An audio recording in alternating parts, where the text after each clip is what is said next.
Hello everyone, आज हम class 6 का chapter 4 sorting materials into group कर रहे हैं।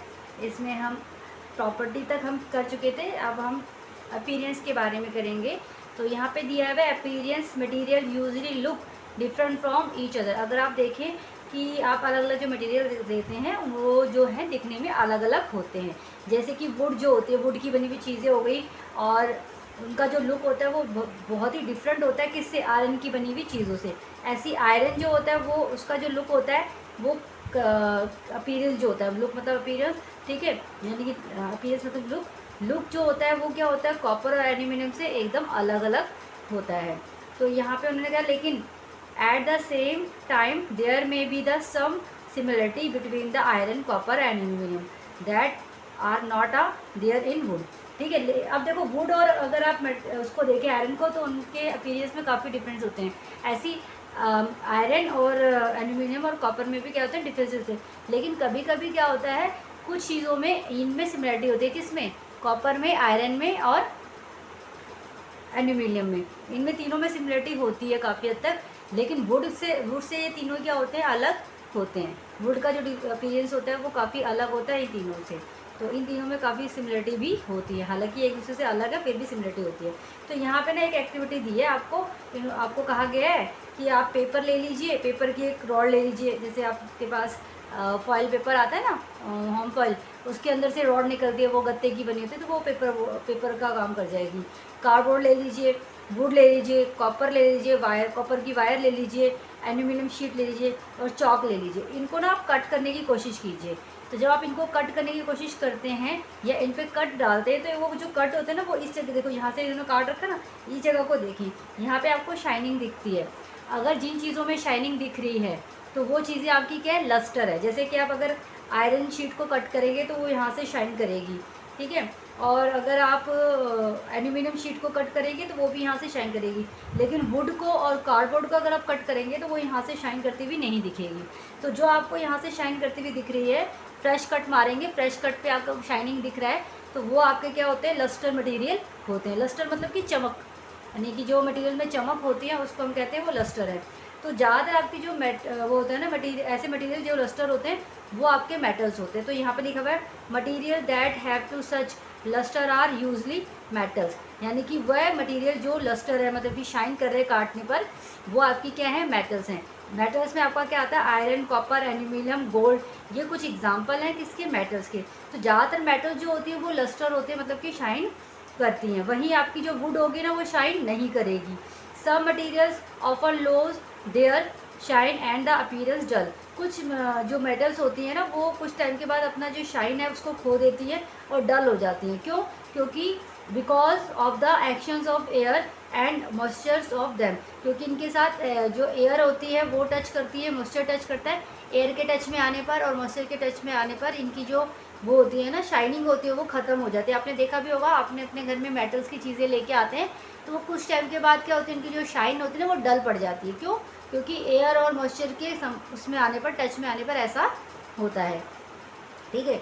We there for the notice the lustre only on their freshly cut. आपने नोटिस किया होगा कि भी जो लस्टर होता है, शाइन होती है, वो आप किसी भी मेटल्स में नया कट मारते हैं, ठीक है, नया कट मारेंगे, फ्रेश कट मारेंगे तभी शाइन करेगा। अगर वो कट पुराना हो जाएगा तो उसकी शाइन होगी ना वो ख़त्म हो जाती है, ठीक है। आप किसी आयरन स्मिथ के पास जाएं, यानी कि लोहार की दुकान पे जाएं, तो आपको दिखेगा look out for the freshly cut surface metal rod और see if they have lustre, ठीक है। आप किसी भी ब्लैक स्मिथ की दुकान पे जा सकते हैं, शॉप पे जाके, वहाँ पे आप देखें कि आपने जो नई फ्रेश कट वाली आयरन वो देखी है, मेटल्स देखिए, वो सब क्या कर रही होंगी, शाइन कर रही होंगी।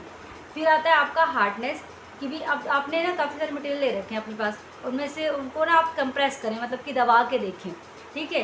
तो अगर जो आपका इजीली क्या हो जाते हैं, कंप्रेस हो जाते हैं, या जिन पे आप इजीली क्या कर देते हो, स्क्रैच मार देते हो, तो वो तो आपके क्या होते हैं, सॉफ्ट होते हैं। और जिन पे आप इजीली कंप्रेस नहीं कर पाते और जिन पे आप स्क्रैच नहीं मार पाते, वो आपके क्या होते हैं, हार्ड होते हैं। तो अपने आसपास की चीज़ों को देखें, उन पे आप कंप्रेस करने की कोशिश कीजिए। When you press different material with the your hand, ठीक है।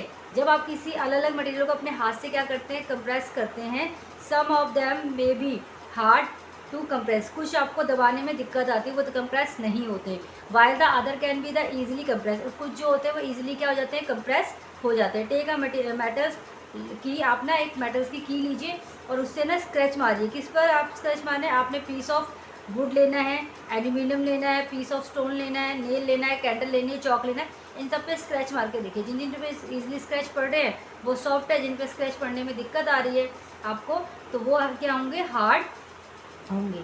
ठीक है, एनी अदर मटेरियल्स ऑब्जेक्ट भी ले सकते हैं इजीली स्क्रैच। यहाँ पे आते हैं आप, देखो मटेरियल्स, ये आपका ना सॉफ्ट की डेफिनेशन बन रही है यहाँ पे, material which can be compress और स्क्रैच इजीली, वह मटेरियल जो इजीली कंप्रेस हो जाते हैं, मतलब कि जिनको आप दबा पाते हो और जो इजीली स्क्रैच हो जाते हैं, वो मटेरियल आपके सॉफ्ट कहलाते हैं। वहीं material which are difficult for compress, ऐसे मटेरियल जिनमें डिफ़िकल्टी आती है कंप्रेस करने में और स्क्रैच डालने पर, वो क्या कहलाते हैं, हार्ड कहलाते हैं। तो ये आ गई दूसरी प्रॉपर्टी कि कुछ मटेरियल्स के होते हैं हार्ड होते हैं और कुछ मटेरियल्स क्या होते हैं, सॉफ्ट होते हैं। पहले ही आपने क्या पढ़ी, लस्टर, कि कुछ मटेरियल जो होते हैं लस्टर्स होते हैं, ज़्यादातर आपके मेटल्स होते हैं वो लस्टर्स होती हैं।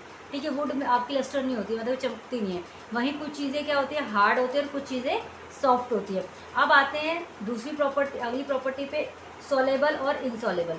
ठीक है, सोलेबल और इनसोलेबल का मतलब होता है कि यहाँ पे ना आपको एक एक्टिविटी दी है कि आपने ना ये चीज़ें लेनी है, सैल्ट लेना है, शुगर लेना है, सैंड लेना है, चॉक पाउडर लेना है, सन ब्रश लेनी है। ठीक है, अब इनको ना आप पानी में घोलें, तो आप देखेंगे चीनी और चीनी हो गई और सैल्ट हो गया, वो तो ईजिली क्या हो जाएगा, पानी में घुल जाएगा, यानी कि डिज़ोल्व हो जाएगा। घुलना मतलब डिज़ोल्व होना। ठीक है, और बाकी चीज़ें जो होंगी आप डालोगे और उसको स्टिर करोगे, मतलब वो घुमाओगे ना, तो वो घुलेगी नहीं, वो आपको नज़र आएंगी। चीनी आपको नज़र नहीं आएगी घुलने के बाद। तो चीनी और नमक क्या है, वो आपके डिज़ोल्व हो गए वाटर में, उनको हम कहेंगे सोलेबल। जो चीज़ें, जो मटेरियल्स आपके पानी में क्या हो जाते हैं, डिज़ोल्व हो जाते हैं, मिक्स हो जाते हैं, वो सोलेबल कहलाते हैं। और जो मटेरियल पानी में डिज़ोल्व नहीं होते हैं वो इनसॉलेबल कहलाते हैं। आपको भी देखना, आप रेत डालोगे तो आपको रेत के ना कण नज़र आएंगे, रेत नज़र आएगी कि हाँ पानी में रेत मिक्स हो रखी है या मिट्टी मिक्स हो रखी है। चॉक पाउडर भी पानी में घुलता नहीं है ढंग से, नज़र आते हैं, हल्के हल्के पानी उसके नज़र आते हैं। तो ये तीनों जो है नीचे वाले वो आपके इनसॉलेबल है। तो यहाँ पे देखो सॉलेबल के डेफिनेशन उन्होंने दे रखी है, some substances have to completely disappear और डिज़ोल्व इन अ वाटर, यानी कि डिसअपियर मतलब कि उनका जो वो होती है, अपीयरेंस होता है, वो गायब हो जाता है। चीनी दिखती नहीं है ना आपको, घुलने के बाद एकदम गायब हो जाती है। ठीक है, और डिज़ोल्व हो जाती है, तो वो आपके क्या कहलाते हैं, सॉलेबल कहलाते हैं। वाटर, अदर्स, वाटर, ठीक है, other substance do not mix with the water and do not disappear even the after be still, मतलब घुमाने के बाद भी वो आपको उसके अपीयरेंस नज़र आने लगते हैं, तो वो आपके क्या कहलाते हैं, इनसॉलेबल कहलाते हैं। ठीक है, तो long time these substances are insoluble. तो ये आपके क्या है, इनसॉलेबल, जो वाटर के अंदर अच्छे से डिज़ोल्व नहीं होते हैं।